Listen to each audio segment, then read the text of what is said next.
Cape Canaveral, Chet Huntley reporting. Exactly where a new word gets launched is not always easy to discover. But whatever question there may be about who used it first, there is little doubt that Cape Canaveral, Florida, or possibly somewhere in the sky above it, was the scene of the launching of the expression go, meaning ready, willing, working perfectly, and entirely able to do the job at hand. If you're looking ahead for the slang of tomorrow and possibly the dictionary of day after tomorrow, you may as well take a serious look at this new word, go. Missiles and systems can be go. People can be go. Big plans and operations can be go. An industry or a company can be go. For 63, Chrysler is go. For 63, Valiant is go. For 63, Imperial is go. For 63, Plymouth is go.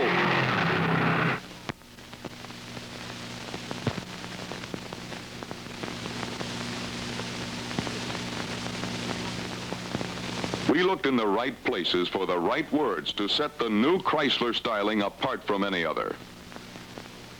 We previewed it for renowned sculptor Marshall Fredericks. Fredericks' eyes see the shape of things as yet unformed, and his hands create them. He knows with creative intuition and understanding the relationships of dimension and materials, the factors of sculptured beauty. Fredericks looked at the sculptured beauty of Chrysler for 1963 with an artist's eye, and he liked it. I like the way the planes of the sides and the deck of the car meet. The way you put together rounded areas with straight, sharp lines.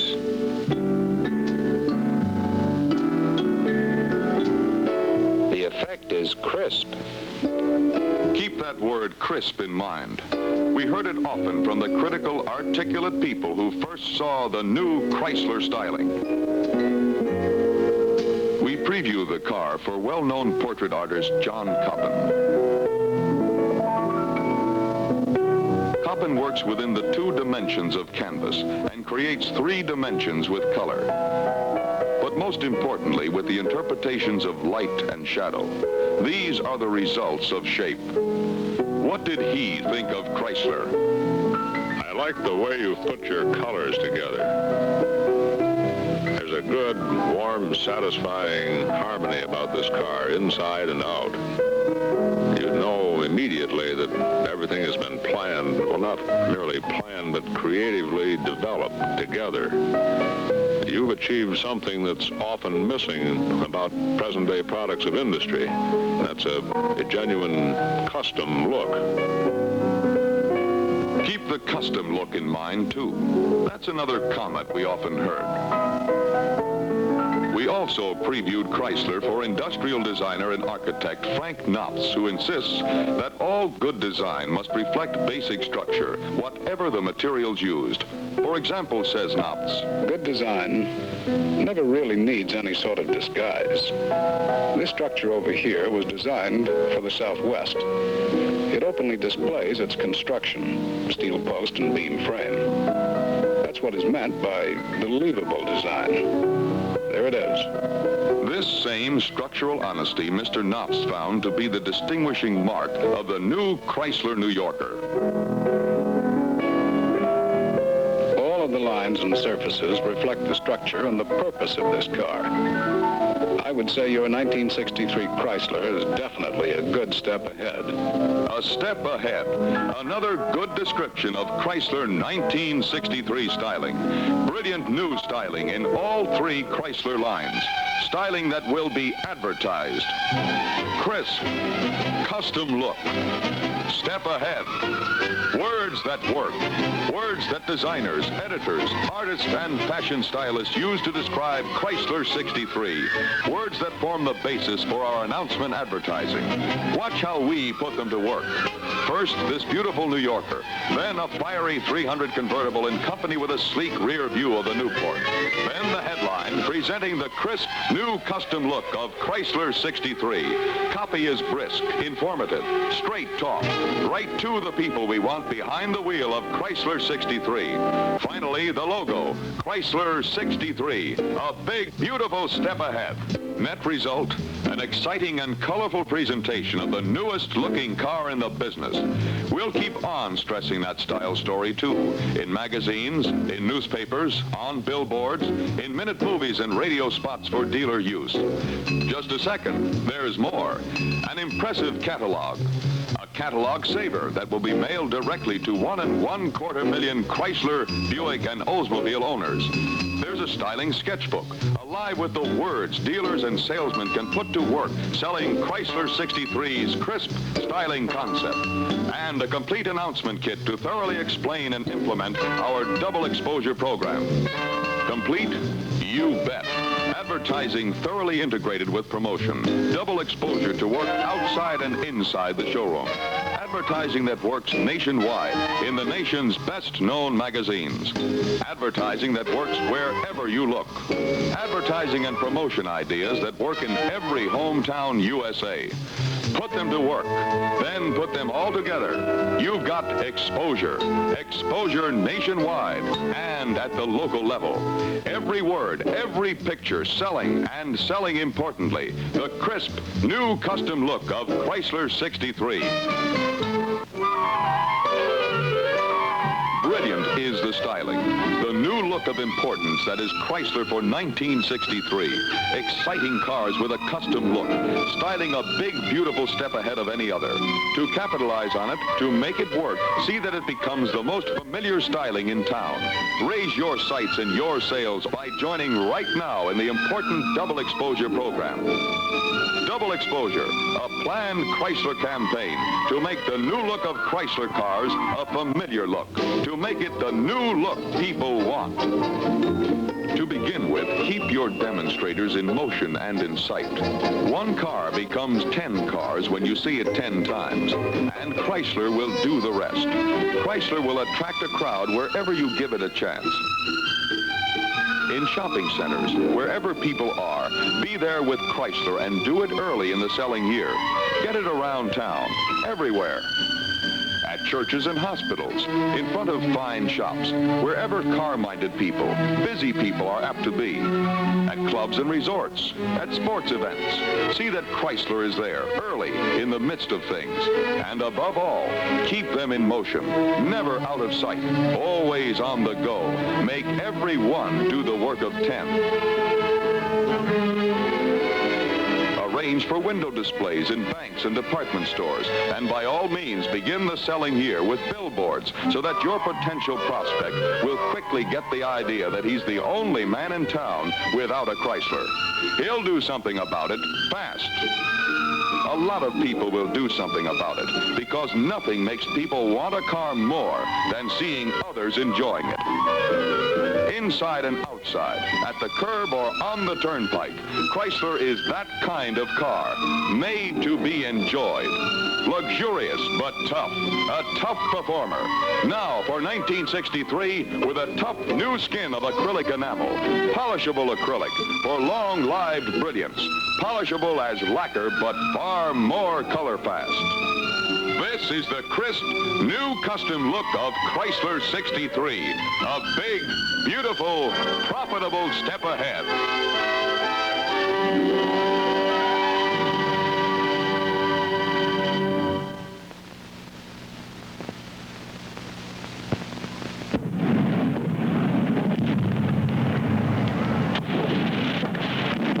Compacts.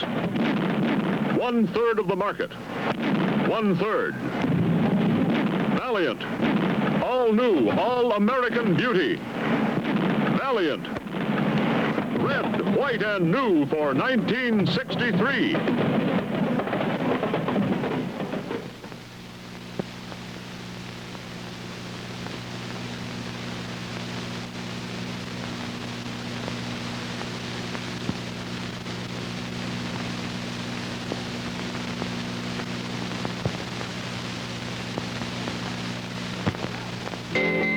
Valiant. Beautiful and dashing, youthful as a spring breeze. Call it handsome or call it lovely. It's bright, it's new, it's the newest compact anywhere. Valiant's the true domestic compact car, sensibly sized but spacious. Valiant sparkles with a brilliant personality that's all its own. It reflects the happy idea of a car of quality in every detail. All of Valiant's interiors are new. Take a close look. The instrument panel is new, and it's great. The cluster face has a textured satin finish, and it's surrounded by a bright border. Valiant seats and door panels are new, and they're luxurious. Signet bucket seats are individually adjustable. Outside, inside, Valiant for 63 is quality. There's imagination in every detail. Valiant, the best all-around compact anybody's come up with yet, with models for every fancy. Young Americans will be talking about Valiant at work and play. Oh, don't stop, Charlie. Tell me more. Well, Valiant offers a complete new line of body styles. I think body styles are terribly interesting. As an example here, let me show you this. This is the Valiant V100 four-door sedan. Oh, dreamy. But it's essential that you remember that this is available in the 2 and the 4-door sedans. Oh, I will remember, Charlie. This is the V200 two-door, for example. I'm just mad for it. Concentrate on this one. It's the new V200 Suburban. And concentrate on the V100 Suburban, too. You know that I am. Well, then, here's something really to concentrate on. Yes, Charlie? This is big news. Tell me, Charlie. Yes? It's a new model for both V200 and Signet. No. Yes, it is. It's the Valiant convertible. Oh. Lots of girls wouldn't look at a fella who didn't have a convertible. I'm not like that, Charlie. There's finally the Signet two-door hardtop. I'd give anything for one of those. You would? Anything? Just anything. Well, now. Oh, Charlie.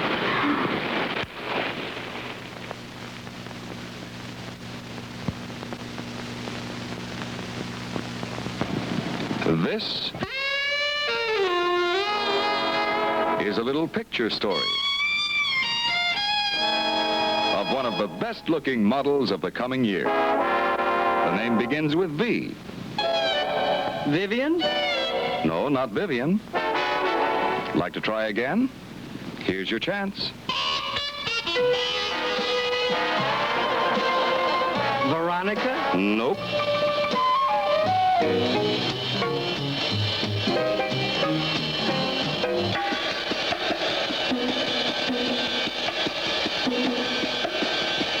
Virginia.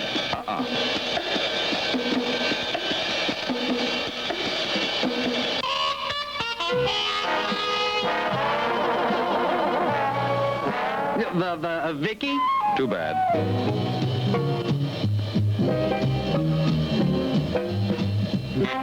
Well, the first syllable is Val. Valerie! Well, it was fun, fellas. But the best-looking model we mean, of course, is the 63 Valiant. Now, to tell the 63 Valiant story correctly, let's have one more look at those models we saw a moment ago. Are falcons supposed to save pennies? For saving our falcons, all right. But who gives a darn for the penny when Falcon is left at the light? The Corvair will shine in the sunlight. That Monza has plenty of chrome. But when you get into a Corvair, car, you leave half the family at home. A Rambler's supposed to be sturdy, but now is the time to be frank.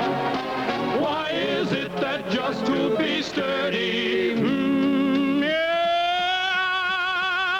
it has to resemble a tank?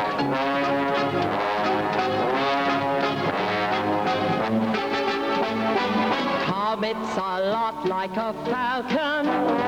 It's not really bad on the eyes. But just like its little kid brother, you head for the hills and it dies, dies, dies. Lock is a peppy performer. It's fun taking friends for a ride. I'd have all my friends wear a blindfold, yeah, so they could not see the inside. All compacts in special departments are somehow supposed to excel. But tell me where, yes, tell me where is the one that does everything well? Well, Best all-around compact anybody has come up with. Best all-around compact anybody has come up with yet. Best all-around compact anybody has come up with. Best all-around compact anybody has come up with yet. some compacts are good at economy, some feature performance, some offer luxury. Only the new Valiant, with its 33 value features, is designed to do everything well. And the 1963 Valiant is the first compact to move out ahead with a complete changeover. New as tomorrow's newspaper. Everywhere.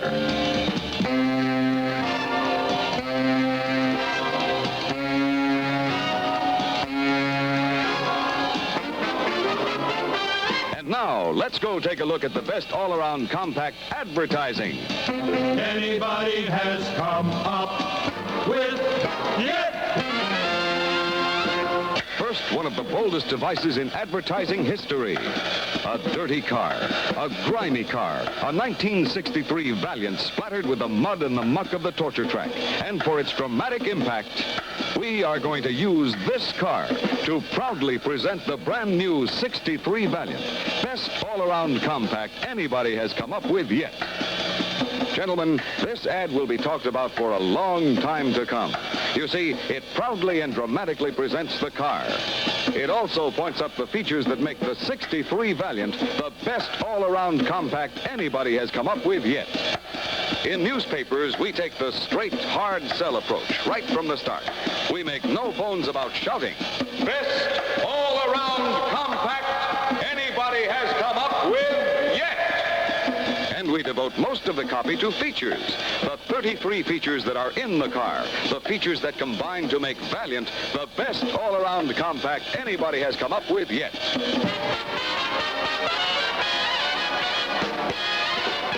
Using one of these 33 features, we kick off each follow-up ad. First, we sell our torsion bars. We call them Valiant's Twist Experts.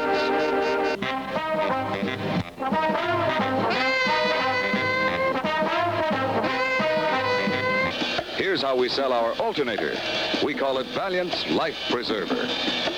This one sells our great engine, Valiant's secret weapon. Here's that great 3-speed torque flight. It's Valiant's quick change artist. Selling our rust proofing with Valiant's bodyguard. Here's a member of Valiant's Lonely Parts Club to sell the 32,000-mile lube fitting. Valiant's peace pipe, we sell 'em quiet muffler.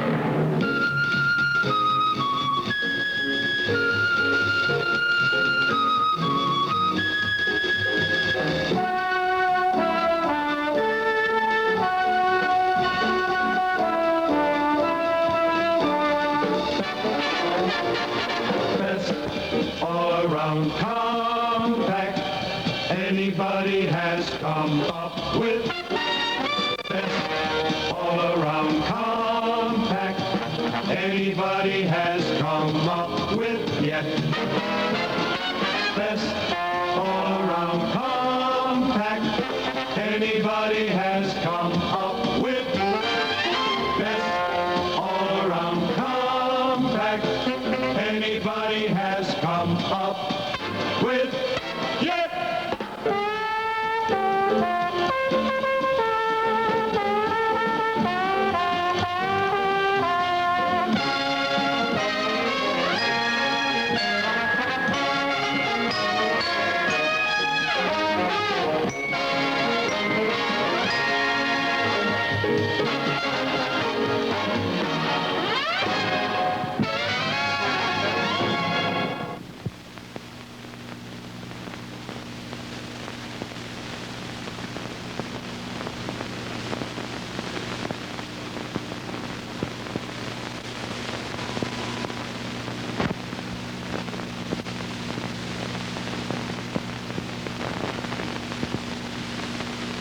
There is a wonderful world of beauty and luxury where the best of everything abounds.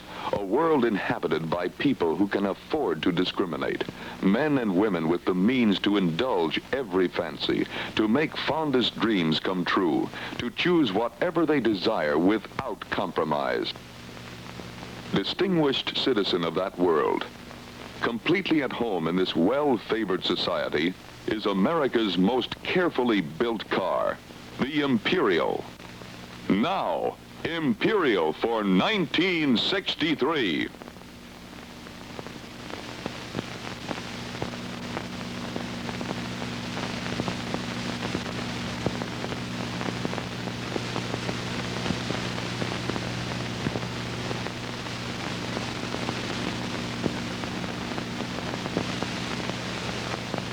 The Imperial for 1963. The car that is luxury in its contemporary classic styling, in its ultimate comfort, and in the very idea of the automotive masterpiece that it is, in the overall symmetry of its strong forward-thrusting lines, in the brushed sheen of its new 63 wheel covers. A transverse sculpture line at the C-pillar accentuates the slim, classic line of the new roof panel. The tailored integral structure of the new tail lamps now complements the clean sweep of the quarter panels. A newly stylized eagle on the handle and the deck lid. All these elements achieve a rare styling appeal that will inspire enthusiasm in discriminating buyers of motor cars. Imperial is a work of art. It attracts with each and every detail. Your buyers, however, accustomed to gracious living, will warm to the all-out richness of the new Imperial interiors. The quality fabrics and leathers, designed to pamper and spoil, to make people say, I won't settle for less.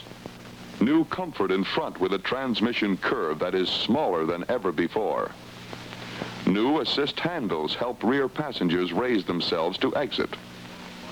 And returned by popular demand, armrest storage compartments in the front.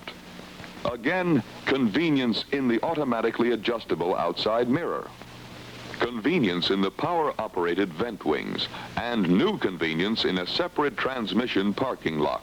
And of course, torque flight transmission is there. Yes, Imperial is go for 1963. Go with distinction. A classic among its contemporaries, one with classic sales appeal, luxurious and spacious. The new Imperial roof provides higher, more comfortable seats with more, not less, headroom. This is a car to be experienced. It will be a revelation to your clients who have never thrilled to Imperial's famous torsion air control, the response of its high-performance engine and transmission, the new efficiency of the largest self-adjusting brakes in any American fine car. And yet, For all its size and spaciousness, the Imperial is a marvel of maneuverability, making the sharpest of turns with the ease of the compacts. In the 1963 Imperial, nothing has been overlooked, nothing has been spared to bring you the finest quality automobile with the greatest selling power in every one of its features, in its diamond clean styling, in its big muscled energy and go, in its deeply satisfying comfort and convenience. Everything is on the grand scale.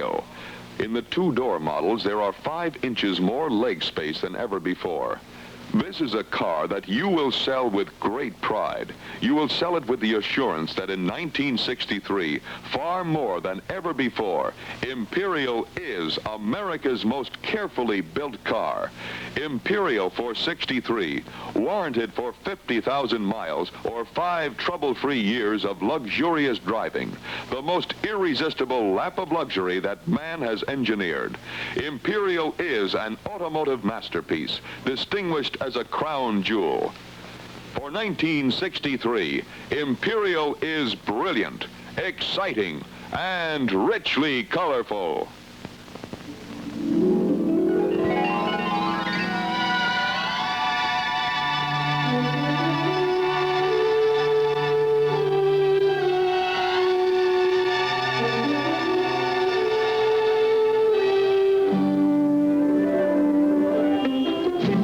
This is the famous Imperial Eagle.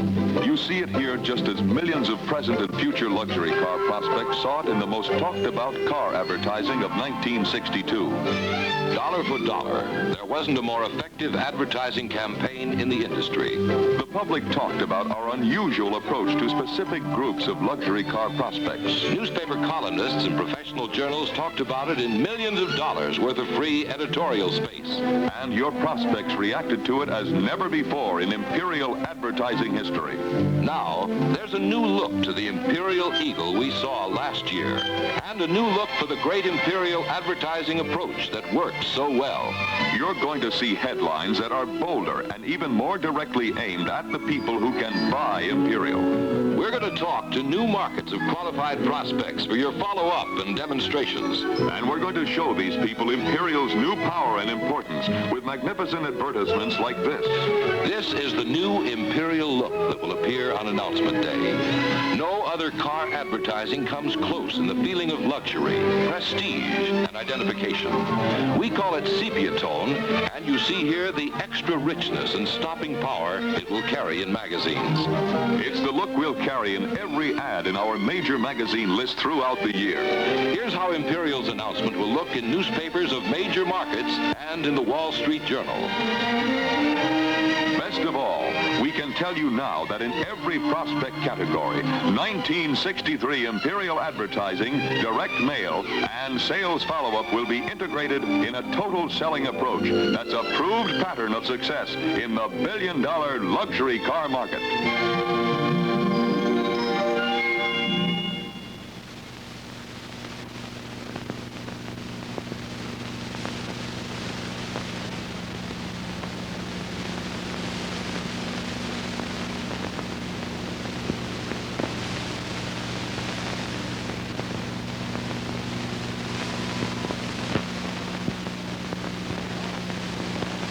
Along with baseball and apple pie, one of the things that Americans love most is a comeback.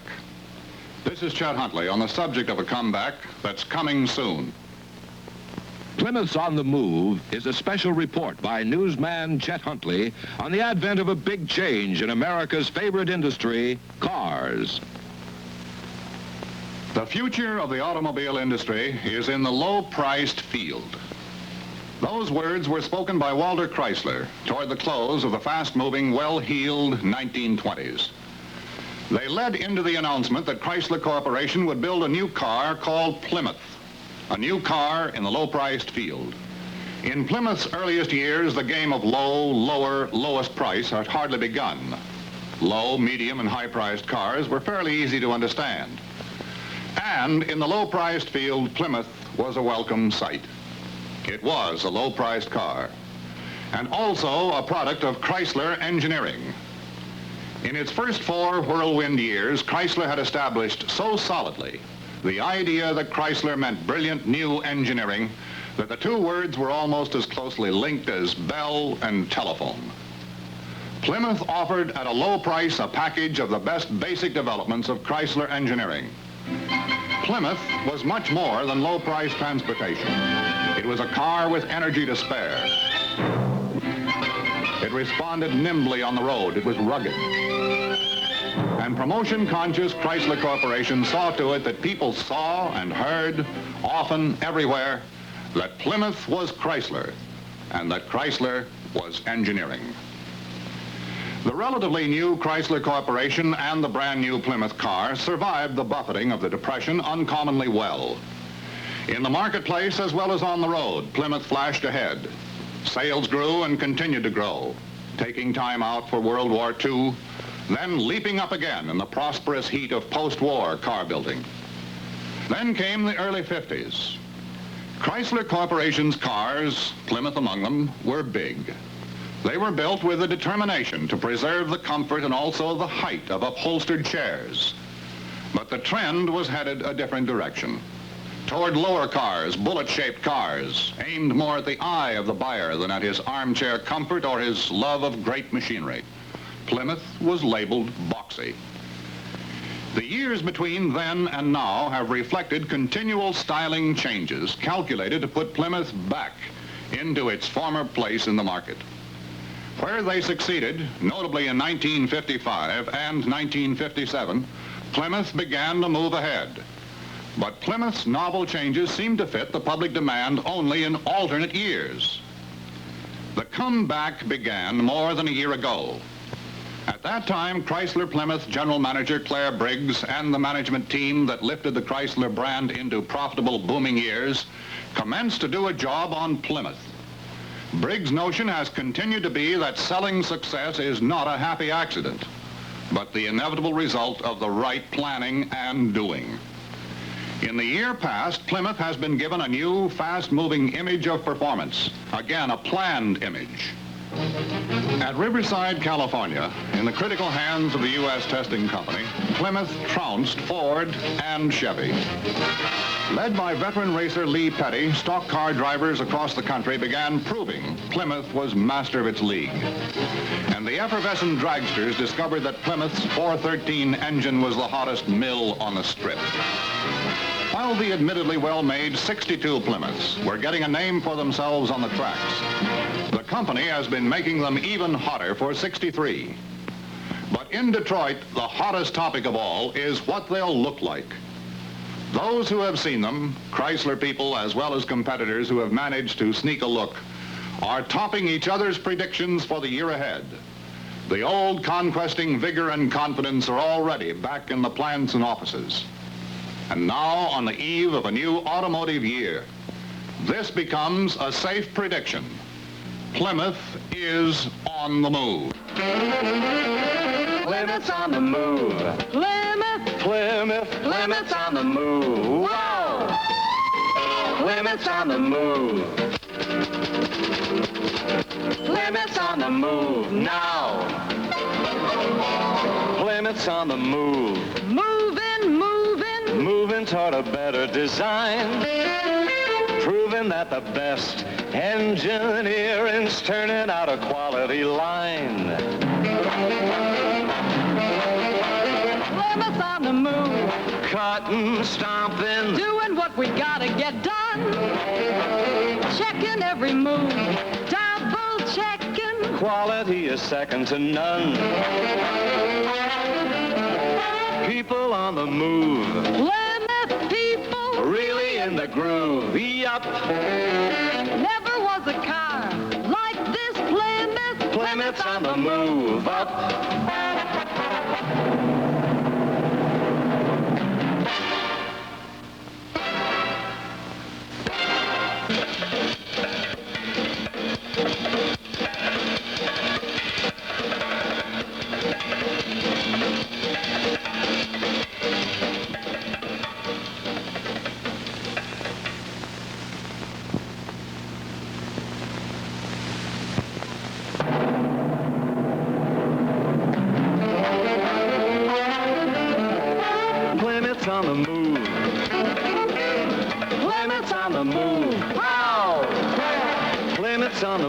smooth. Plymouth's on the move now. Plymouth 63. What a Plymouth this is gonna be. Wow. Get a load of the advertising that you're gonna see now.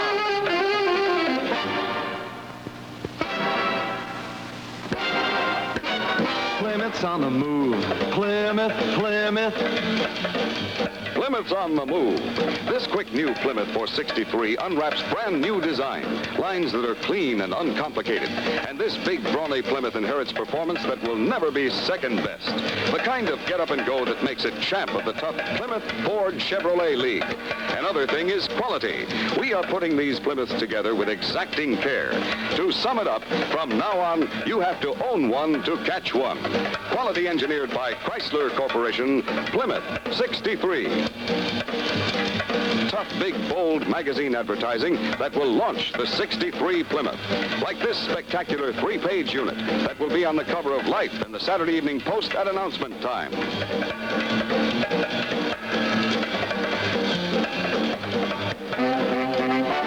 Plymouth 63. Advertising is really on the move now. Newspapers, too, will be telling that Plymouth's on the move, with strong emphasis on the beautiful new looks. We're proud to show any view of this new beauty, beauty you've asked for, looks that will sell. Big, bold, tough, tight, a tiger on the road. Plymouth's got performance second to none in its field. That's your greatest competitive advantage over Ford and Chevrolet. The advantage you can really demonstrate. The advantage we will stress in all our 63 advertising. Plymouth's on the move. Indoor, Outdoor, Plymouth's on the move. Zoom. Plymouth's on the move. Meet a tiger that can claw every other car in the low-price jungle. Long, big, strong, swift. Put together to stay together. That's the quality promise of the 63 Plymouth we mean to keep. Mister, this one can outperform anything in its class. Confident, tough, straightforward. When you've got a car like ours, you don't have to be afraid to shout about it. From now on, you have to own one to catch one. Best looking, best performing Plymouth that ever bore the name. Now you're gonna see Plymouth proving what a mover Plymouth will be. Plymouth's on the move, really moving on the color TV. You'll be seeing exciting Plymouth commercials during October and November on top-notch evening shows like The Untouchables, Alfred Hitchcock, Ozzie and Harriet, Saturday Night at the Movies, and Roy Rogers. 9 great shows on all 3 major networks, NBC, ABC, and CBS. This advertising is big, bold, tough, and aggressive. It says performance. It says beauty. It says quality. Like the 63 Plymouth, it's on the move.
Six of the finest and fastest cars in the world are here at Indianapolis a month before the big race for practice and time trial.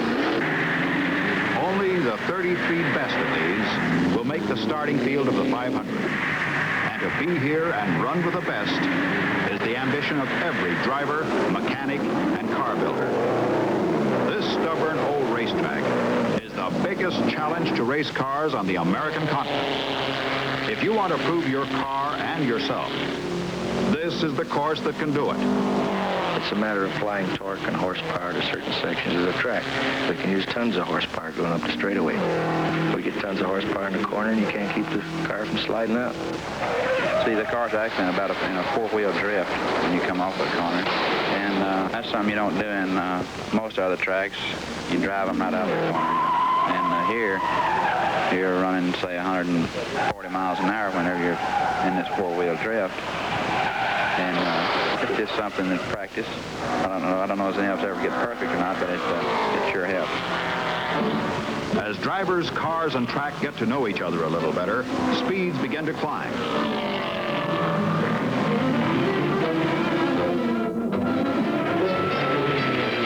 Last year's record lap of 150 miles per hour set by Parnelli Jones is reached and passed time and time again. Parnelli continues to set the pace with a fantastic lap at 153.5 miles an hour. Mechanic Johnny Paulson checks him out as car owner J.C. Agajanian confirms the fastest unofficial lap in Speedway history.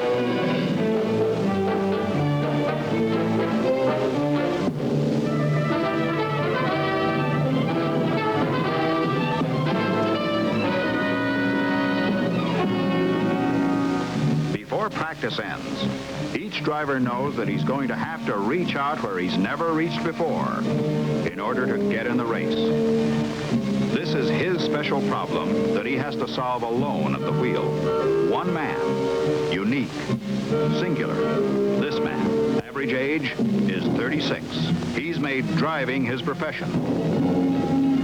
He's got to be in physically good shape, excellent shape, and he has to be a perceptive thinker. This becomes automatic drive, this race car. You're going too fast to make adjustments as you proceed, because the half-inch slip can give this man nothing but trouble. I think you could take a car here, just bolt some wheels and axles here, and you'd find guys, some of them, who would find a way to get around fast. This is man. Listen, let's just put it this way. A car without a driver is no good, or a driver without a car is no good. Machines powered by the four-cylinder Meyer-Drake Offenhauser engine have won every race but 3 since 1934. These racing specials have seen many changes in chassis, suspension, silhouette. More and more use of aluminum and other light metal components in body and engine have raised horsepower to weight ratios. Others have tried over the years to find radically different answers. Andy Granatelli has over $250,000 in his 3 Novis. These 8-cylinder dual-ignition supercharged missiles deliver over 700 horsepower. Granatelli feels that he has the problems licked that have dogged the Novis since 1946. The most controversial entries are the Mickey Thompson rear-engine cars. With 12-inch wheels, his cars are the lowest ever to be seen at the track. Another rear-engine machine that raises many questions is the British Cooper, powered by a modified 6-cylinder Aston Martin engine. The big challenge to the off he hold on the 500 is the Lotus Fords. With British design chassis and Detroit rear-engine power plants, these cars are lower, lighter, and run on commercially available pump gasoline. They may need only 1 pit stop during the race. The Offies weigh 400 to 500 pounds more, burn alcohol for fuel, and will make 2 and possibly 3 pit stops. More so than at any other time in the last 10 years. There's a real difference of opinion at Indianapolis.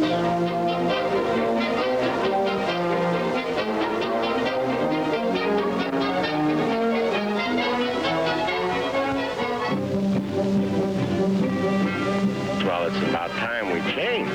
Develops that competitive spirit. Racing, life, nothing better than diversity. Now, we don't know whether we're better than them, and they don't know whether we're better than us.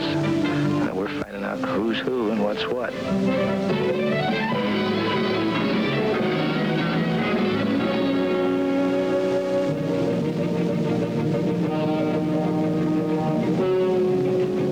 The first of 4 days of time trials, and the cars stand ready at 8 a.m. to move out of the garage and fight for starting positions.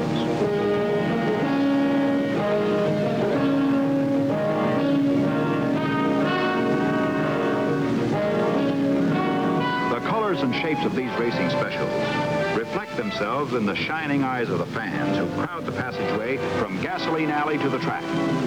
We are reminded again that this is the age of the automobile.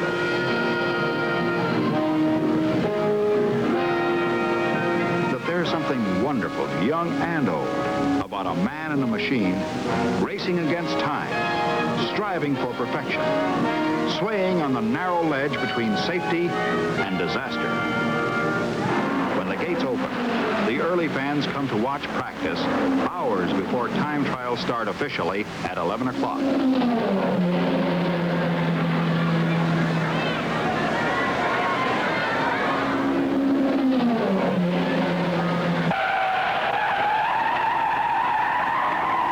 Dan Gurney in Lotus number 91 hits the wall on the first turn. Dan Gurney's all right, but his crew will have to build a new car for him to qualify. A record crowd of over 200,000 will be standing by with anxious eyes to roar their approval if records fall, or groan with disappointment over failure.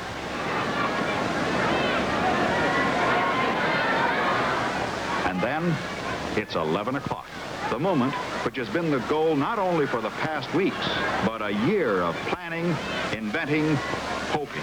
The track is now open for qualification. First on line, Jim McElreath, 1962 Rookie of the Year. Each qualification is a 4-lap run, or 10 miles on this 2.5-mile track. And McElreath qualifies at 149.744 miles an hour. The battle against the clock is not only for a starting position, but for one up front in the field. Parnelli Jones last year took the number 1 spot in the Willard Battery Special with a new Speedway record. Today, he's out to break his own record.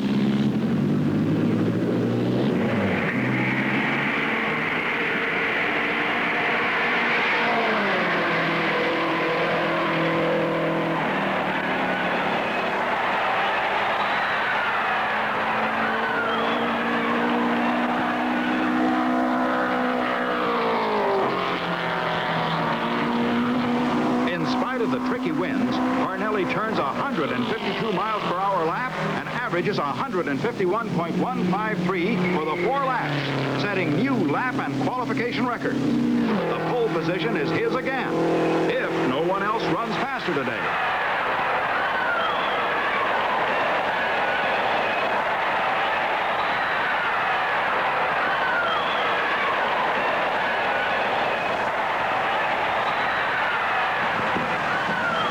Jim Clark, the Scotsman and runner-up world champion Grand Prix driver, is a rookie at Indianapolis. Like all rookies here, he has qualified himself by taking a driving test. In time trials, the car is qualified for the race. Veterans or rookie, all have an equal chance.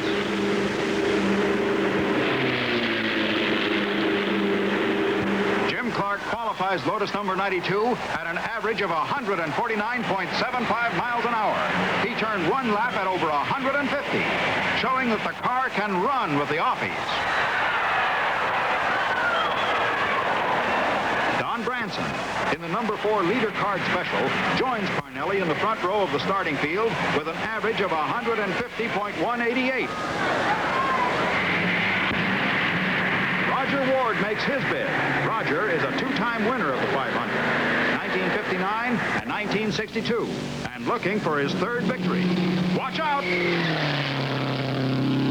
The veteran Ward corrects in time and qualifies the Kaiser Aluminum Special at a respectable 149.8. Jim Hurtubise, known as Hercules, takes out the Novi number 56.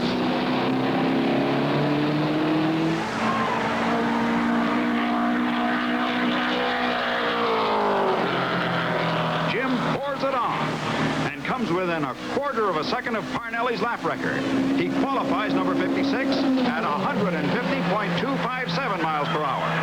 Crew Chief Gene Marcinet, working with the Novi since 1948, has faced the heartbreak and frustration of near success time and time again. Will this be the Novi year?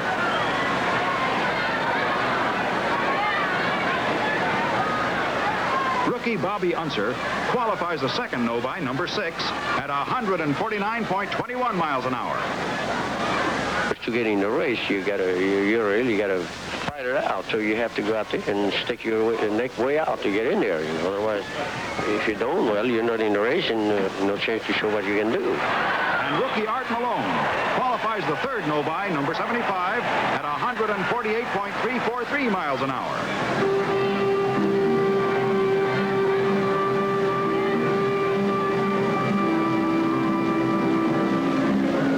Begins to fill. Eddie Sachs qualifies. Eddie came within 8 seconds of the winner in the 1961 500. Roger McCluskey qualifies. Roger was edged out of the sprint car title by Parnelli Jones in 1962. Johnny Boyd qualifies the Bose Seal Pass Special. Number 93, a spare Lotus entry, is qualified by Dan Gurney at 149 miles an hour. Gurney made the most of his second chance.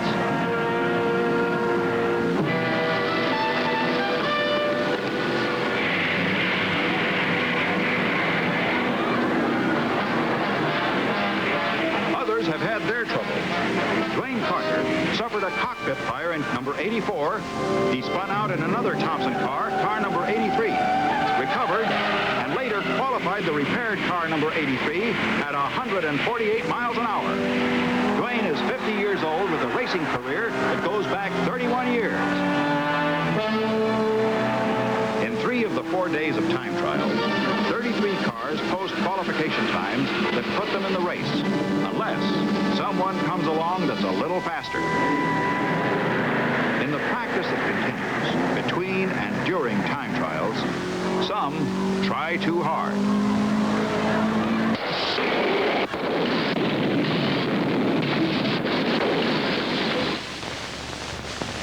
Seat belts and roll bars protect Jack Turner from serious injury. This spectacular series of flips is caught by the slow motion camera.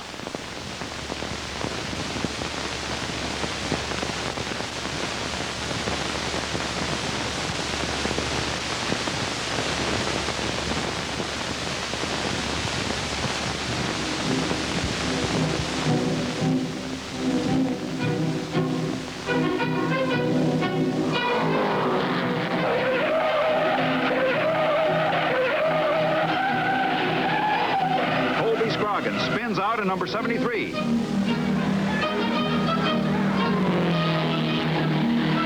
Bob Harkey breaks loose on the first turn and smashes into the wall.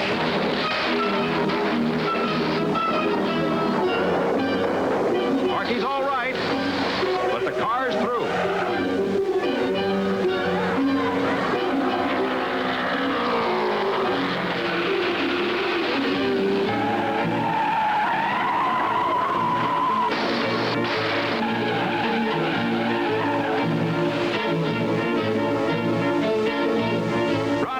Has been trying for 3 years to make this race.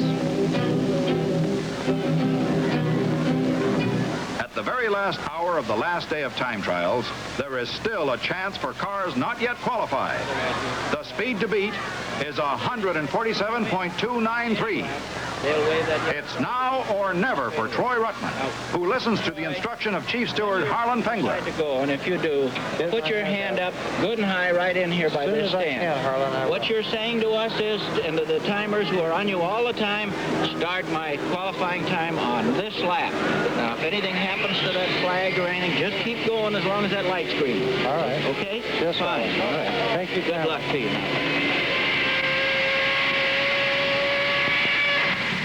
In 1952, at the age of 22, Troy was the youngest driver ever to win the 500. Troy Ruttman averages 148.374 in number 17, the Autocrat Seatbelt Special, and bumps car number 46 out of the lineup. With 6 cars of the 33 slower than Troy, he and his crew are pretty sure of making the race.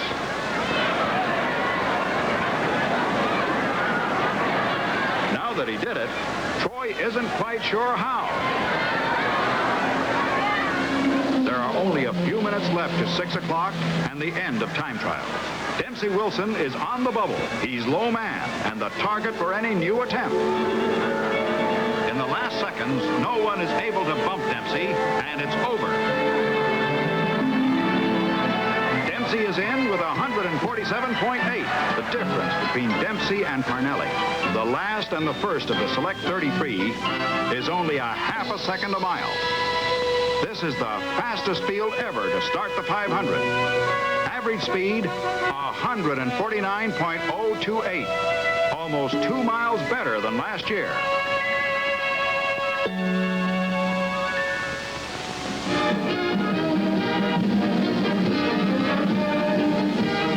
This is the day of the 47th annual 500-mile race at the Indianapolis Motor Speedway.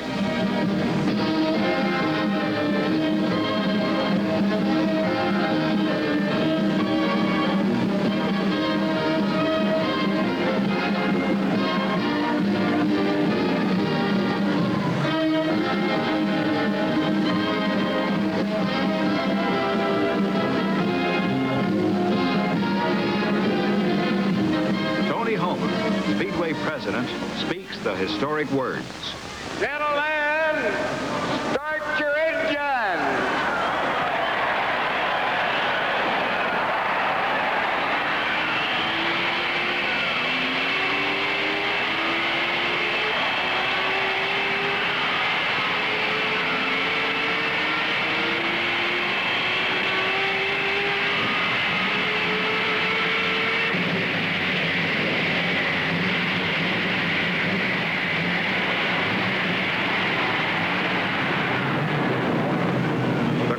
Pace car leads the field in the parade lap. The 500 is the largest single sports event in the world.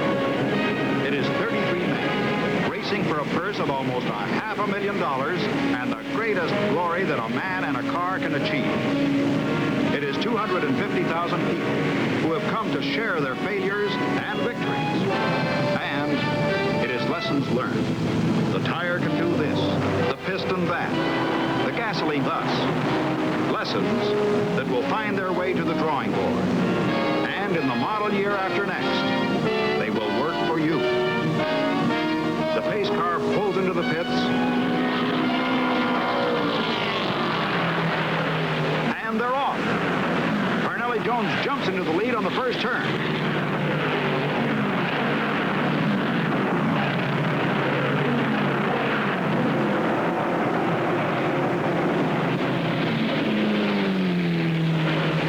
Catches him on the backstretch.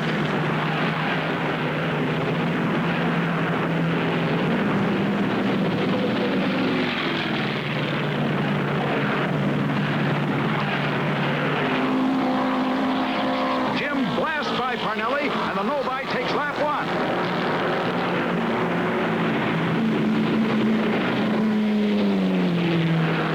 Marshman is third, Branson fourth, Art Malone fifth.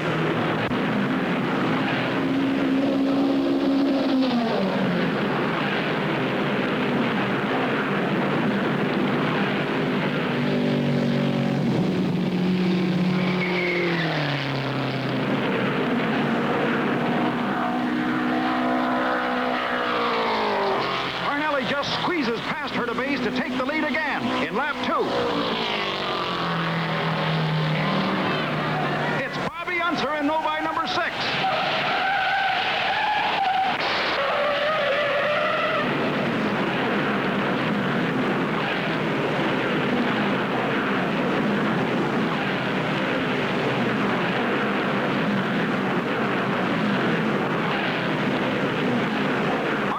Novi number 75 is in the pits with transmission trouble.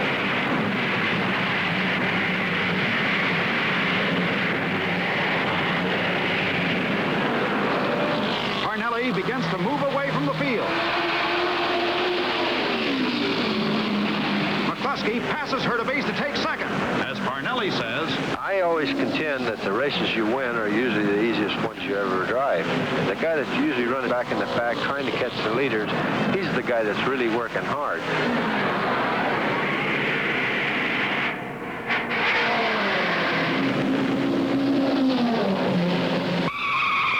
Oh, trouble on the second turn.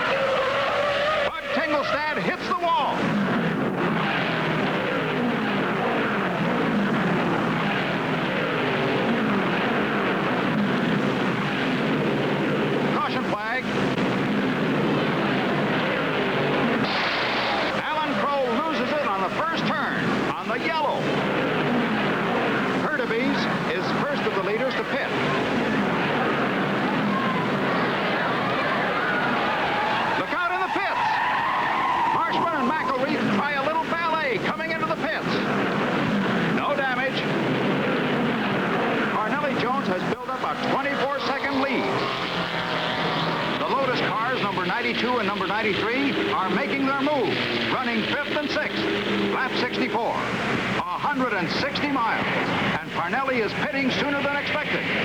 His fuel was running out, and this early stop commits him to a 3-pit stop race.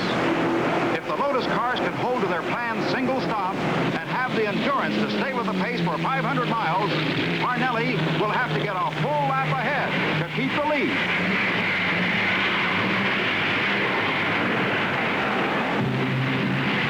His stop took only 22 seconds, but the slowdown in and out puts him 20 seconds behind Clark.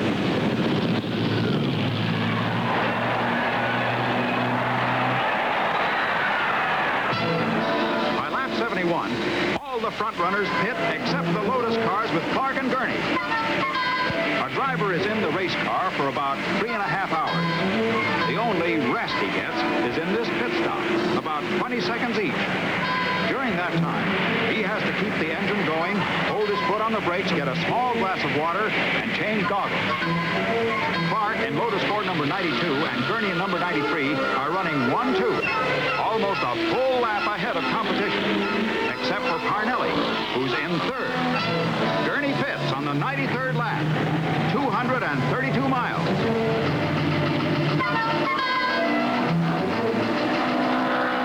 Parnelli is now in 2nd, only 14 seconds behind Clark, and closing the gap.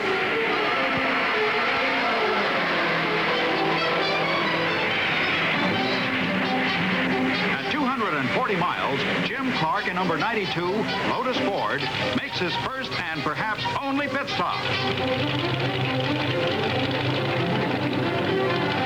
240 miles on the same tires and the same tank of gas.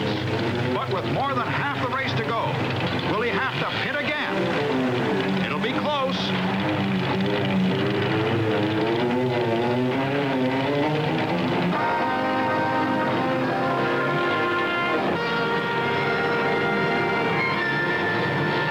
Time on this pit stop, 33 seconds.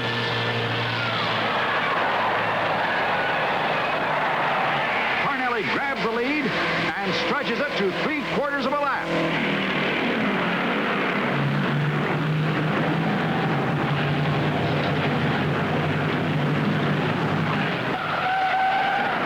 McElreath comes into the pits the hard way. He gets straightened away. Number 56 Novi is out of the race because of an oil leak and is pushed back to the garage. There will be another year. At 407 miles, Parnelli Jones comes in for his 3rd and last time.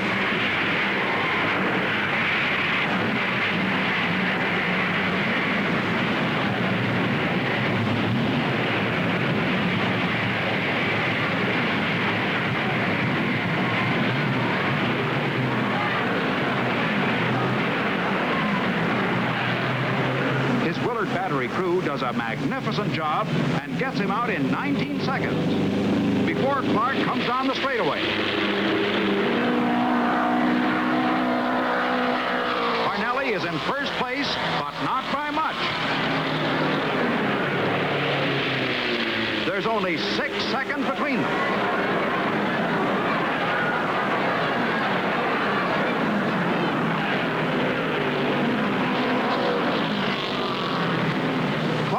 The lead to 4 seconds. Parnelli Jones responds to the pressure and picks up the pace to 150 miles an hour. He increases his lead by more than a second a lap.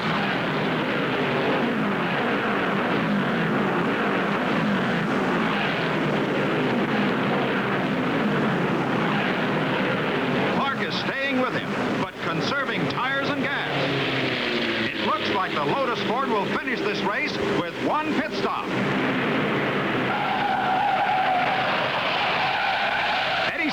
Spins in the infield.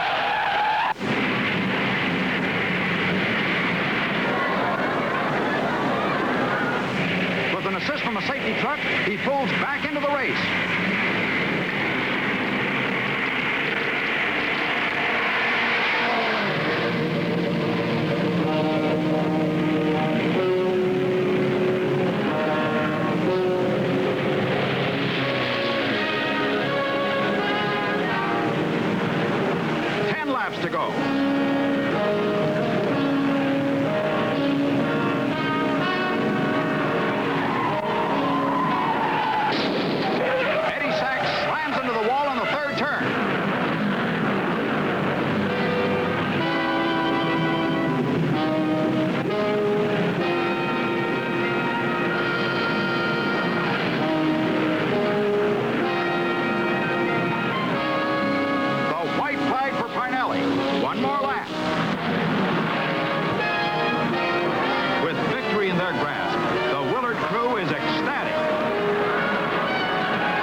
Russian flag changes to the checker for Parnelli Jones.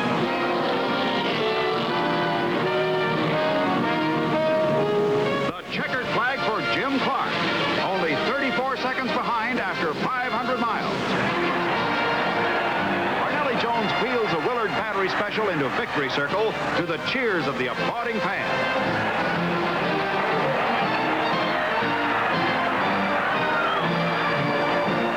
Parnelli Jones, spent, spun, exhausted and kissed.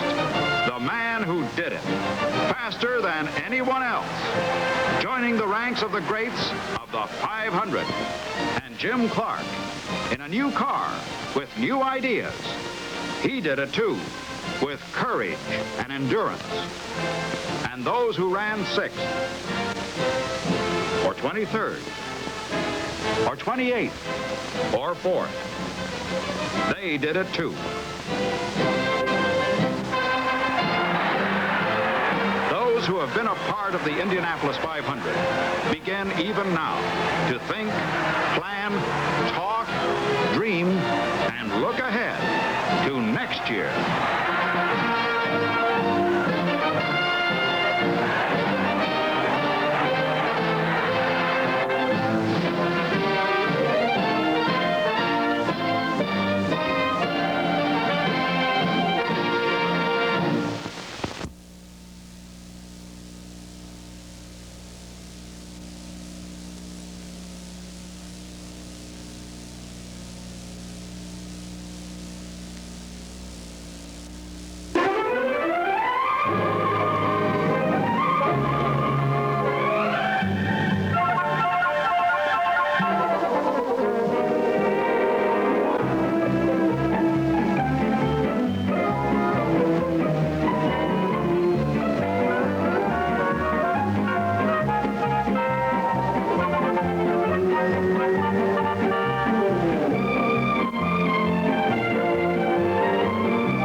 John Julius, sales promotion, Plymouth and Valiant. You've got a job to do.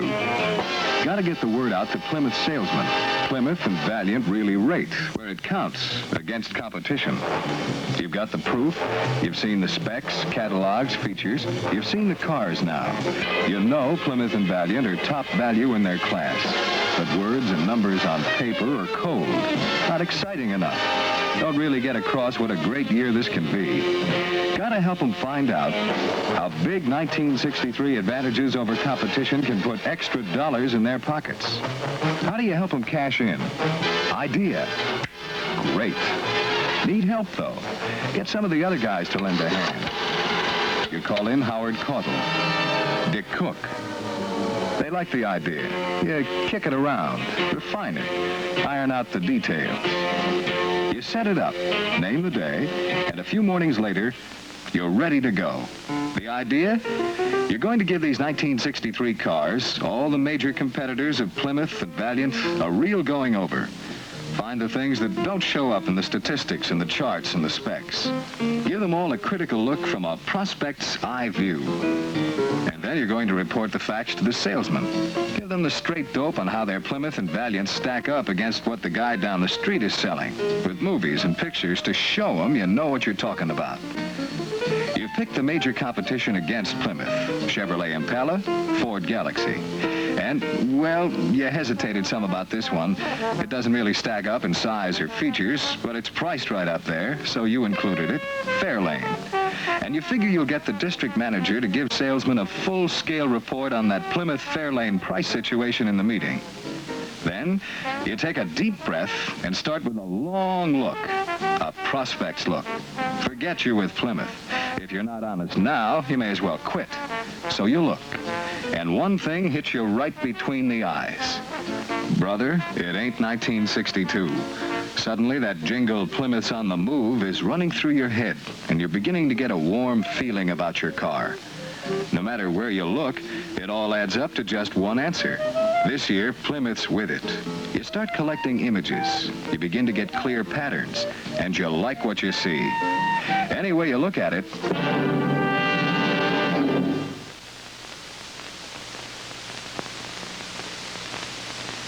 front or rear.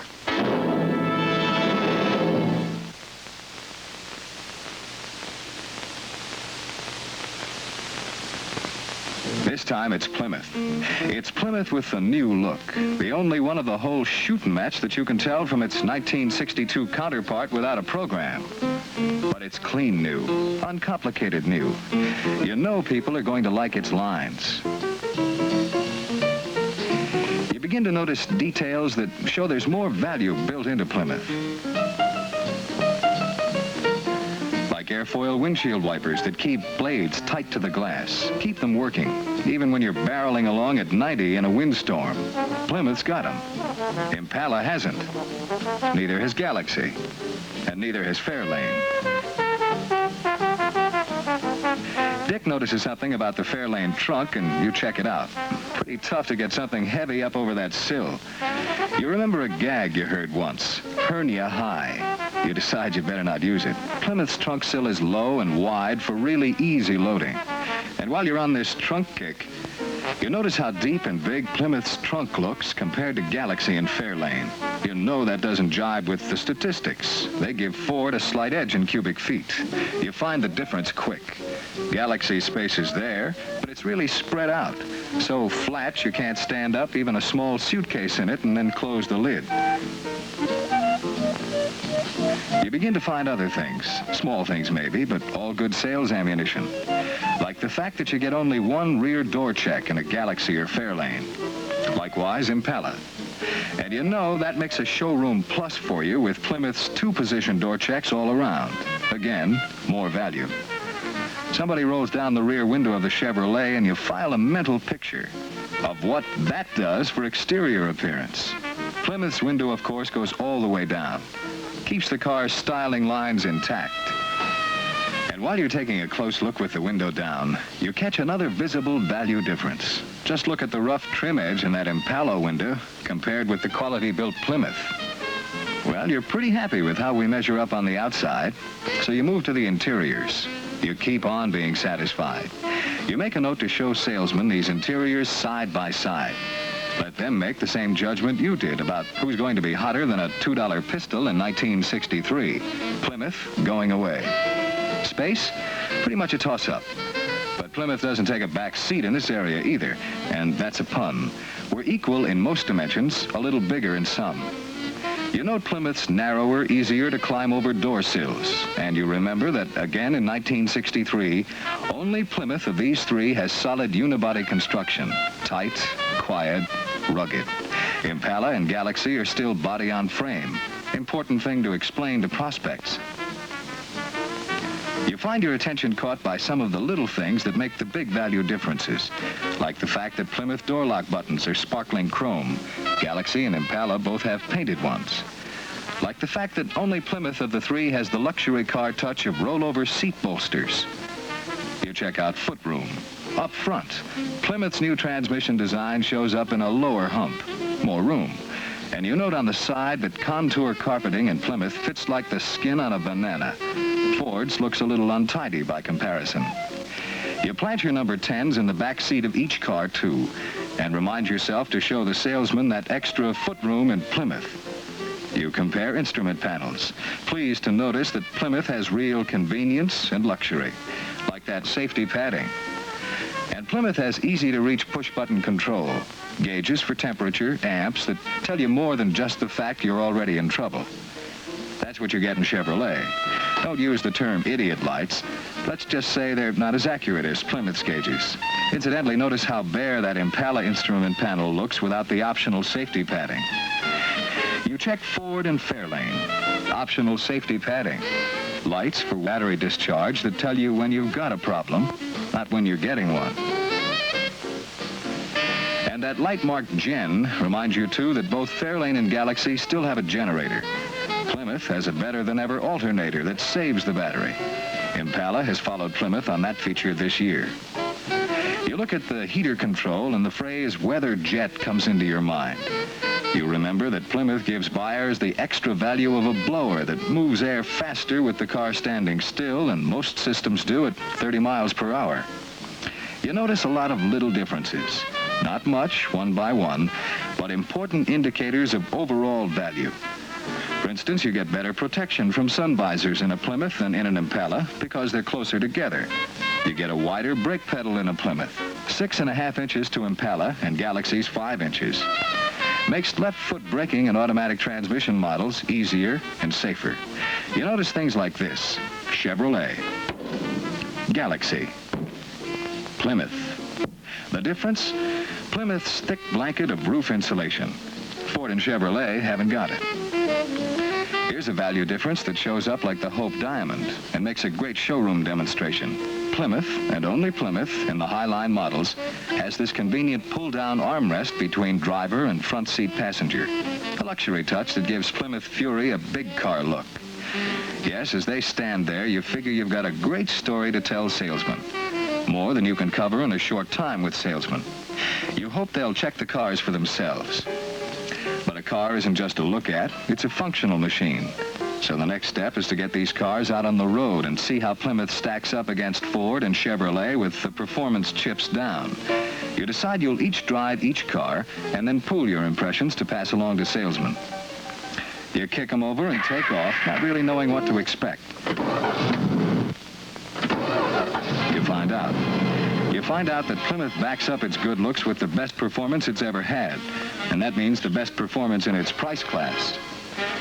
Your test cars happen to be standard V8s, and while you don't try any hot rod stuff, every one of you gets the same impression driving these cars. Those big 230 Plymouth horses come through on the road when you compare with Galaxy's 164 and Chevrolet's 195. You stop at a designated spot and check acceleration from a stop. No contest. Plymouth jumps away like a scalded cat. Chevy's not bad, but not as good. Ford, well, let's not be nasty, but it feels pretty sluggish to you by comparison. You figure part of the reason is that smooth 3-speed automatic torque flight transmission. You figure that the 6s would be closer together, but with Plymouth still holding an edge. A bit more horsepower, 145 to Chevy's 140, Galaxy's 138, and Fairlane's pretty tame 101. And the big advantage of Torque Flight 6 transmission. How about ride? Well, you have to be honest about it. On the smooth road, pay your money and take your choice. They're all good. Smooth, vibration-free, comfortable.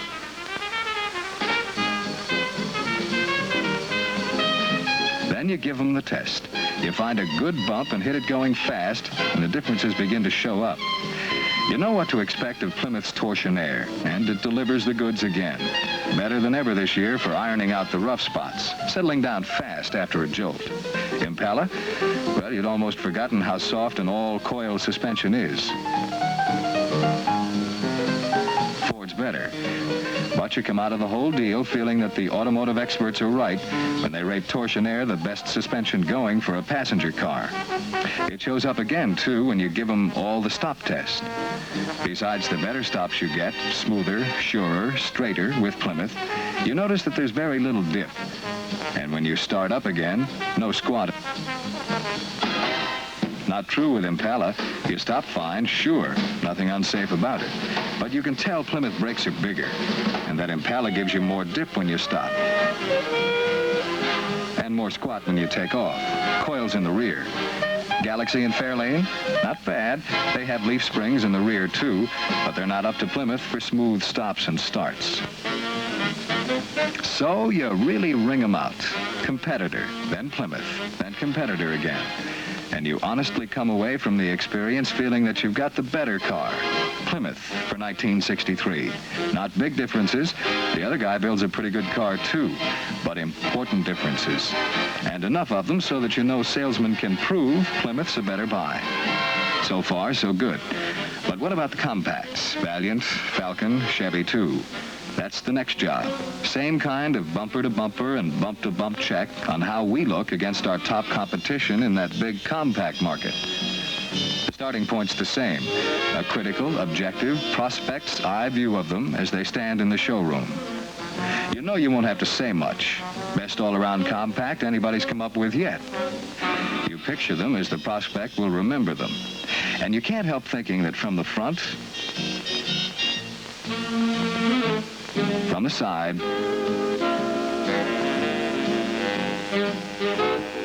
from the rear, Valiant stands out in this company as the one new, fresh 1963 style car. Fact is, neither Falcon nor Chevy 2 has been changed much since they were introduced, and that's 4 years for Falcon.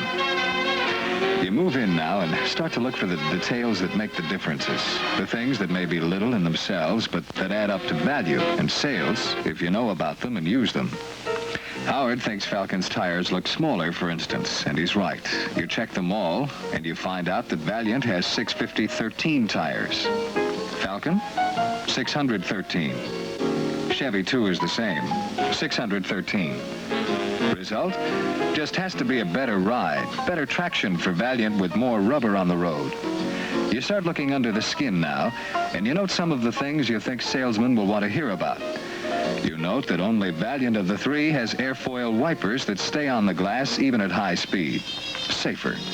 You check out the trunks and find some interesting dope to pass along.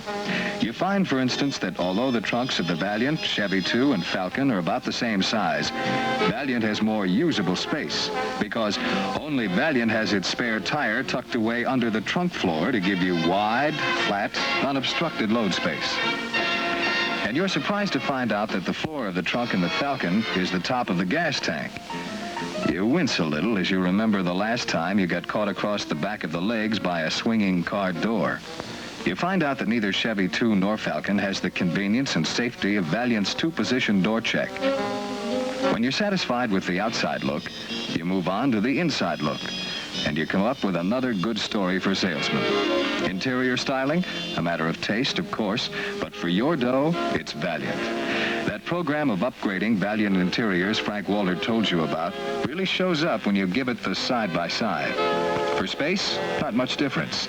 You have to admit Chevy 2 and Falcon have just as much interior room as we have. Check this, though. Up front, Valiant's lighter, more compact transmission means more space for people. You notice, too, up here where it counts, how much better Valiant's contoured carpeting fits. Instrument panels? Check. Valiant all the way, for high style and for convenience. Valiant push buttons, of course, and gauges that tell you what's going on down there in the engine compartment instead of warning lights that only work when there's trouble. Which brings up the point that Valiant gives you the battery-saving alternator.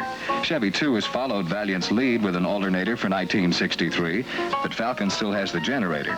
You notice some little things, too, like how tough it is to open the vent pane on the Falcon.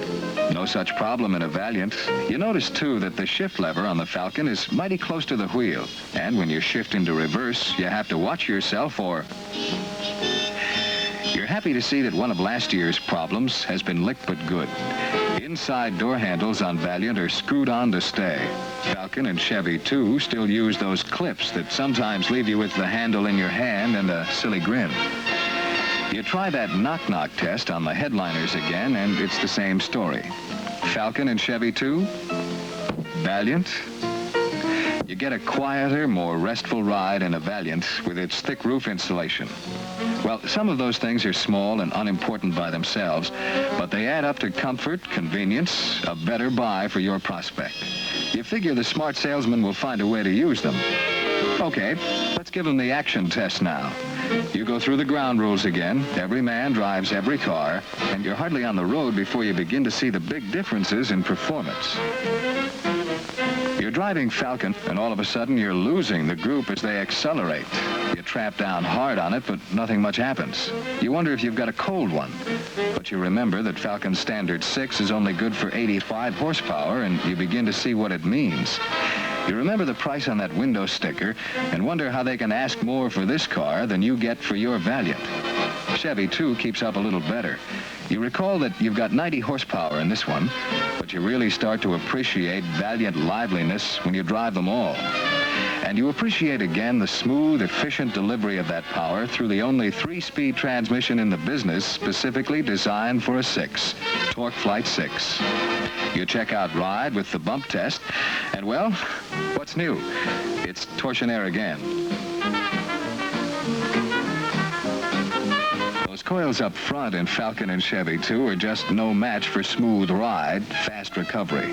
Torsionaire is a carryover feature, sure, but you make a note to hit it hard with salesmen. It's still one of our strongest, easiest to demonstrate sales points. It doesn't take you long on the road to make up your mind that Valiant's still the king of the compacts, the liveliest, best riding, smoothest going, easiest handling compact car on the road.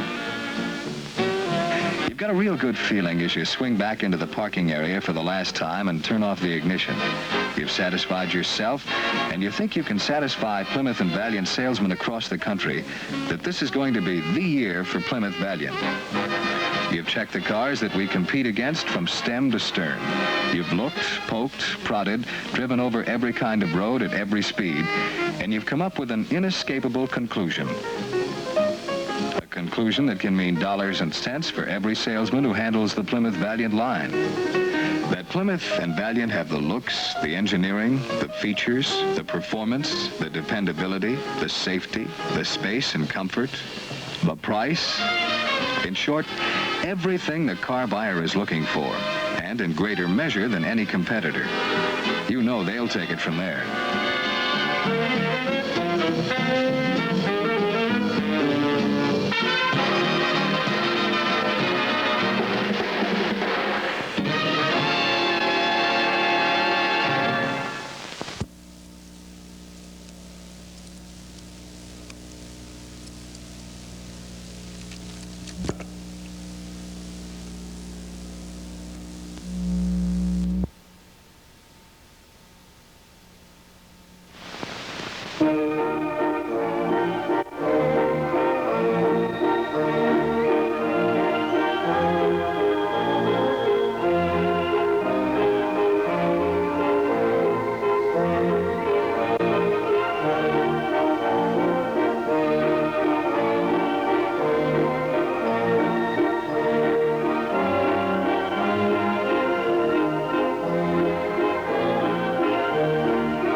offices are open and tickets are now on sale for the big afternoon performance of the Jack Hodgman World's Fair Helldrivers. By moving to the windows now, you can get your choice of down front seats to see this big, exciting 28 high-speed event program. Helldrivers in brand new Dodge automobiles will be taking over the racetrack in a very short time, so hurry, hurry, hurry. Down to the box offices now. Secure your choice and comfortable seats for the big afternoon performance of the Jack Hodgman World Champion Helldrivers. Now, don't be shut out, but be down to the windows now to get your tickets and be assured of comfortable choice accommodations in grandstand for the big, exciting afternoon show. Hurry, hurry, hurry. Down to the windows and get your tickets. The Helldrivers here in that big, exciting afternoon performance. So miss no part of it, but move to the windows now. Helldrivers are rapidly getting ready for the big afternoon show. And if you move along, you can get your choice seat now to see the Jack Hodgman World's Fair Helldrivers as they perform in front of grandstand this afternoon.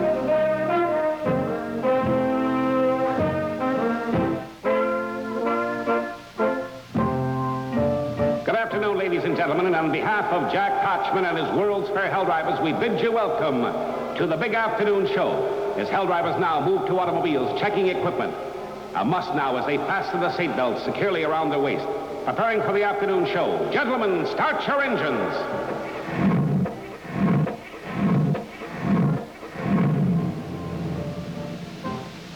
As Helldrivers move now in flag formation, we have an opportunity to answer some of the many questions so often asked the Helldrivers on their tours throughout the United States and Canada. First of all, where do you get your equipment and what do you do to it? Well, the answer to both questions is quite simple. We purchase our equipment and we do nothing to it. Everything used on the track is stock model Dodge automobiles and Dodge trucks. We've track tested and road tested practically every automobile manufactured in America. We selected Dodge for the ruggedness built into this automobile. And now, in their interpretation of the title of this exhibition, and that is Helldriving as Executed by Champions, let's meet the drivers. Rocky Fisher of Indianapolis, Indiana, in that first automobile.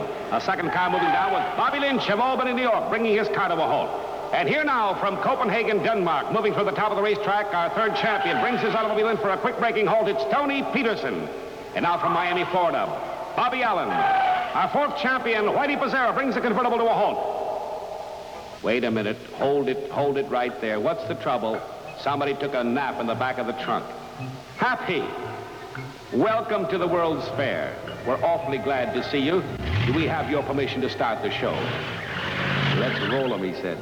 That's not exactly what we had in mind. You better get off the track, my boy. Get off the racetrack. There's automobiles moving out there. You could be standing at a very... Watch yourself. I warned you. All right, now, champions to the top of the racetrack, placing automobiles in bumper-to-bumper position as they prepare to take them on ramp elevations. All four cars aligned perfectly up in that first elevation, down hard. Now going for number two as they take them up and over and back down on the flat surface of the racetrack as they take them through the turn. Watch it close to the fence up there as he pulls away now. Bring the automobiles back in that same lineup. They'll be heading for ramp. Watch the crossovers as they click bumpers, then off the ramp elevations, down hard, and through that second elevation up and around the corner as they bring them back down the main straightaway. Our champions moving rapidly down the racetrack as they take another crossover heading for ramp elevations, and this time we'll have the champions back in front of grandstand as they bring their cars in for a quick braking halt after taking ramp elevations and stopping automobiles. 1, 2, 3, 4. Welcome the champions home. In one of the older automobiles now, here's a champion about to crash road. As he prepares to take it on the ramp elevation, he brings it up. Bobby Lynch at the controls as he takes it up over. He's on the side and going to the top. Continuing, it looks like a 1.5. He's going all the way and over on the top again and crushing that automobile. Helldrivers will be rushing to his assistance in just a moment, and we'll have him out of that automobile. Bobby Lynch of Albany, New York, in a beautiful crash roll this afternoon. The signal is that he is all right. They indicate that he is all right over there, and they're getting him out of that automobile.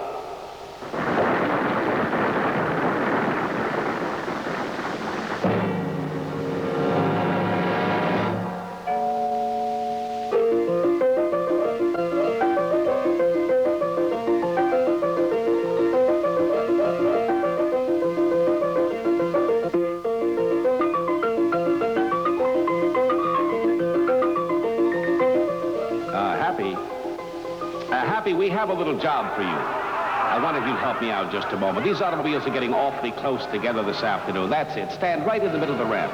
Now look up the track and watch the automobiles. If they get too close together, your job is quite simple.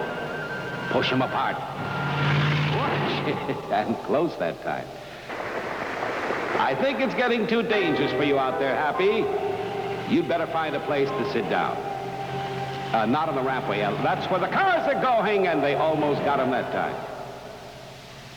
Here's a young man who, prior to his joining the Hell Drivers, was an acrobat in Denmark.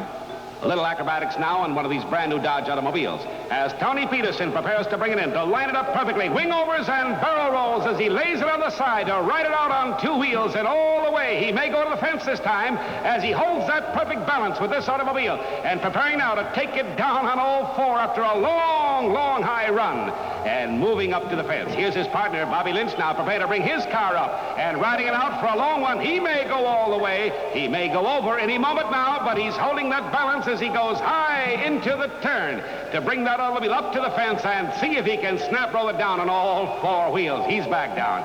Here now, up on the side again for another long run on two wheels as they move up to the top of the racetrack, holding that precarious balance.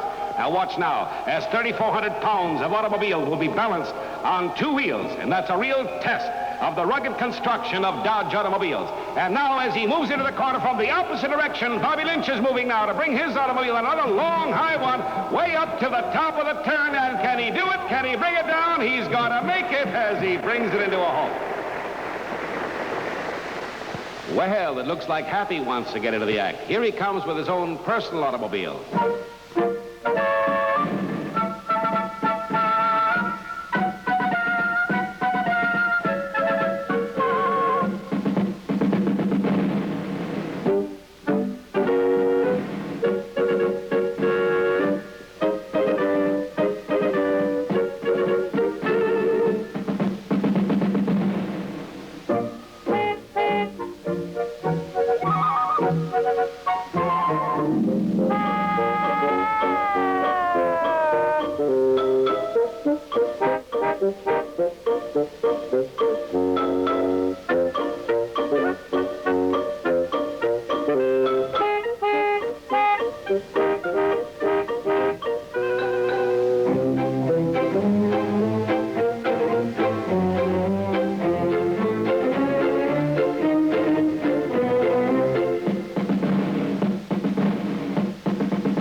Of Roman chariot racing as two daredevils move to the tops of automobiles to hold that precarious balance as champions take them around the racetrack.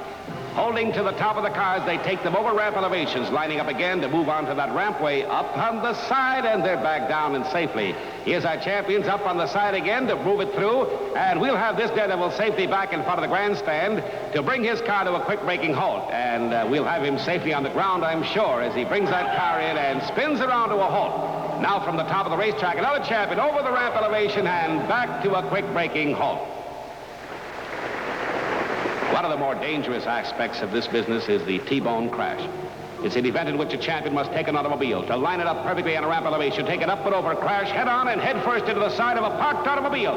Bobby Lynch now takes it in, crashing head-on, head-first, down on the racetrack, all the way over with a tremendous impact. He brings that machine down. Hell Drivers race to see if he's all right. The signal is he is okay.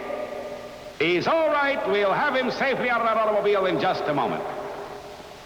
And now here's a rugged test of torque flight transmission of this Dodge automobile. As he brings that automobile from the top of the racetrack, he'll bring it down in full speed and power in reverse to a point directly in front of the grandstand, where one of the same split second he must hit the brake, spin the wheel, shift the gear, gunner, gas, and whip, and take it over the opposite direction, and do so with the slightest loss of his forward speed or momentum. And he must do it a lot faster than I said it. Watch now in reverse from the opposite direction. He takes it in, fast movement, and around he goes, and spinning it off in the opposite direction, no loss of that forward momentum. Dodge builds tough trucks. As rugged proof of that, Bobby Allen is attempting now a ramp-to-ramp lead, with every turn of that powerful engine bringing him closer and closer to the ragged edge of uncertainty. With Lady Luck on the one side and the Grim Reaper on the other, we're preparing now for that avalanche of automotive fury, a crescendo of flashing steel as he takes it aloft, up over and down safely on that receiving platform. He'll be turning now to attempt it again from the opposite direction as he brings it in, lines it perfectly. He's aloft, up over, and another safe landing for Bobby Allen as he brings that truck back to the grandstand for a well-deserved bow. There he is, Bobby Allen. And thank you, ladies and gentlemen, and we certainly hope that you enjoyed the presentation by Jack Kochman's World Fair Hell Drivers as much as they have enjoyed bringing it to you. So on behalf of Jack Kochman and his World's Fair Hell Drivers, this is Bob Conto saying good afternoon.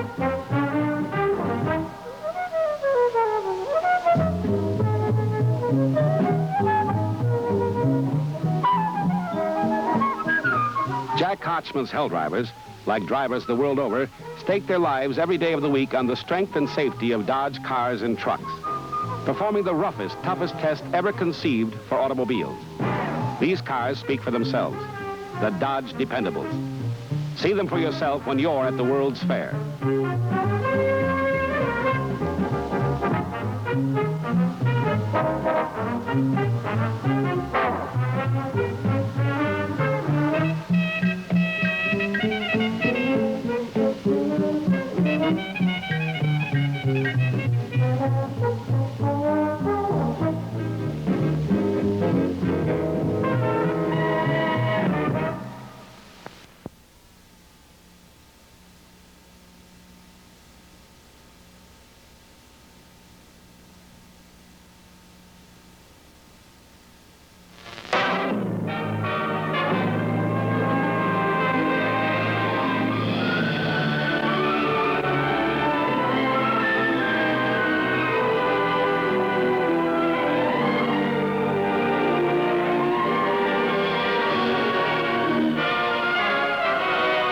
March 25th, 1954, an important year in the automotive industry. Chrysler Corporation announced the development and successful road testing of the first American-built gas turbine engine in a production line automobile. This engine was a milestone in automotive power engineering. The key was the development of a rotary heat exchanger, which converted exhaust heat into a strong power boost with fuel economy. These tests were run in a 1954 production model Plymouth. They were the beginning of thousands of miles of road testing and resulted in a major breakthrough in turbine power. In 1955, the same basic engine was traffic tested on the streets of Detroit. By 1956, engineers had set the stage for a major test, the first turbine-powered transcontinental run from New York to Los Angeles. A turbine-powered sedan made the historic 3,020-mile trip subject to constant evaluation of the engine's durability, acceleration, economy, endurance, and operation under various climatic conditions. The engine performed beautifully, and 4 days later, the test car rolled into Los Angeles. Guided by the performance data and experience obtained on the coast-to-coast run, Chrysler Engineering spent the following 2 years designing and developing a new, more advanced turbine engine. In December 1958, after thorough laboratory testing, this second-generation turbine engine made a 576-mile run from Detroit to New York in a test to verify the effects of the newly developed variable nozzle principle on economy and control. On this trip, the 1958 version showed that burner efficiency was improved almost to the point of ideal combustion, removing one of the most formidable remaining hurdles to successful automotive application.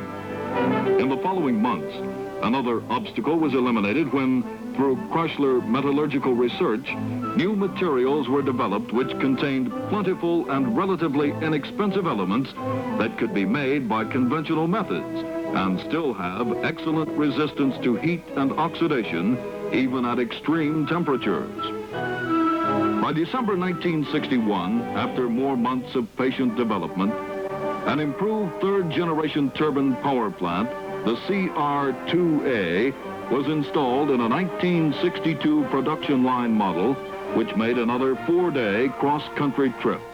It encountered sub-zero weather with snowstorms and freezing rain, as well as scorching heat, at times bucking up to 40-mile-an-hour headwinds. The turbine lived up to and exceeded all expectations. Its fuel economy was consistently comparable with that of piston cars, which made the same trip.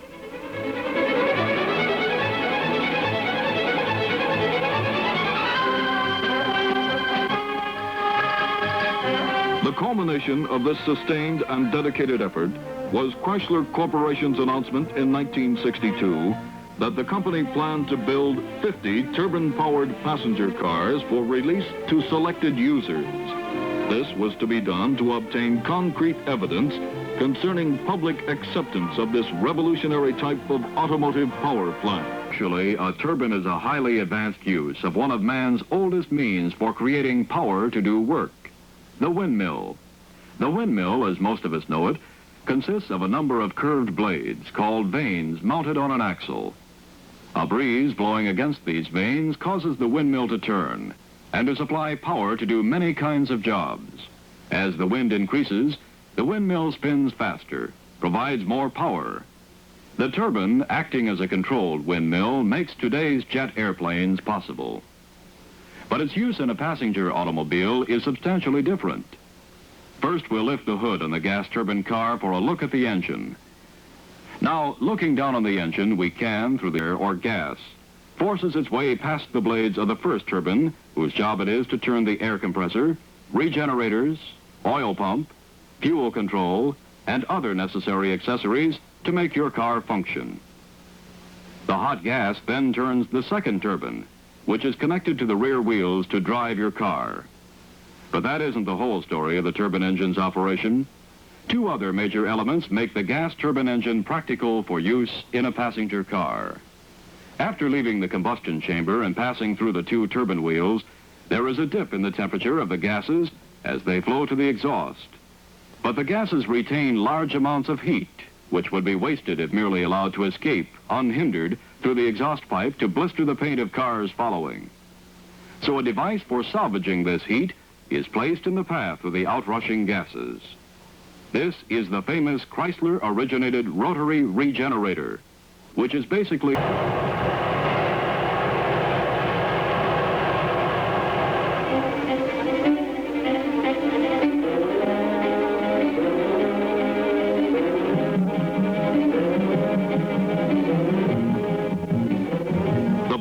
is the 5-mile test oval at the Chrysler Proving Grounds. The event, performance checks of the production model gas turbine car. This was the culmination of tens of thousands of miles in road experience and improved design, resulting in a gas turbine engine specifically adapted to the exacting requirements of today's motorist. These were the trials before this new car was released for limited evaluation by selected users.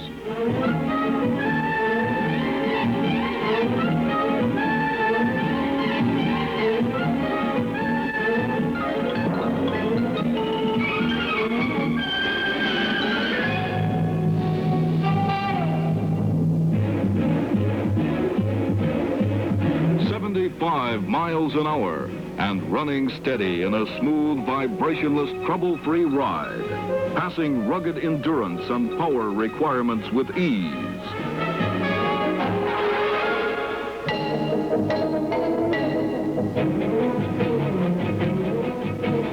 But the turbine car is not a special car designed for limited types of performance. This is a car for people, for doctors, housewives, school teachers, average people with average as well as extreme driving requirements. This is a thoroughly tested, thoroughly practical car to meet modern driving needs.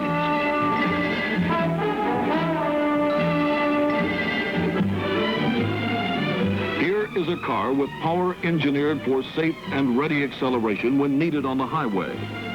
The now perfected heat exchanger ensures excellent efficiency from the engine and a cool, clean exhaust, even at sustained high-speed driving.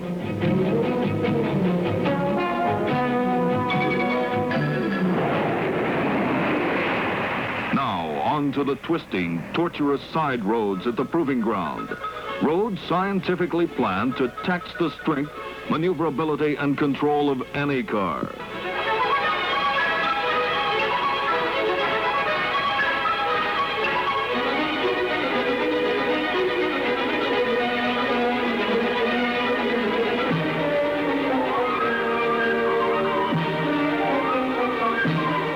The turbine-powered automobile passed these grueling tests. Here is a car designed for easier maintenance, free of periodic oil changes and seasonal tune-ups. Here is full power potential for instant acceleration and outstanding climbing ability. Through the action of the variable nozzles, the driver is assured the same control he can get in the best conventional passenger car, even on the steepest grades.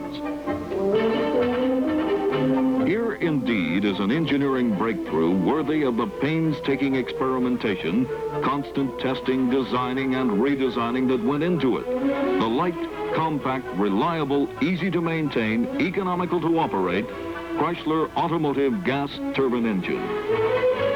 Now, the first 50 production model turbine-powered automobiles are being released to selected but typical motorists who will drive them under a wide variety of conditions. The motoring requirements of these drivers will vary across a broad spectrum.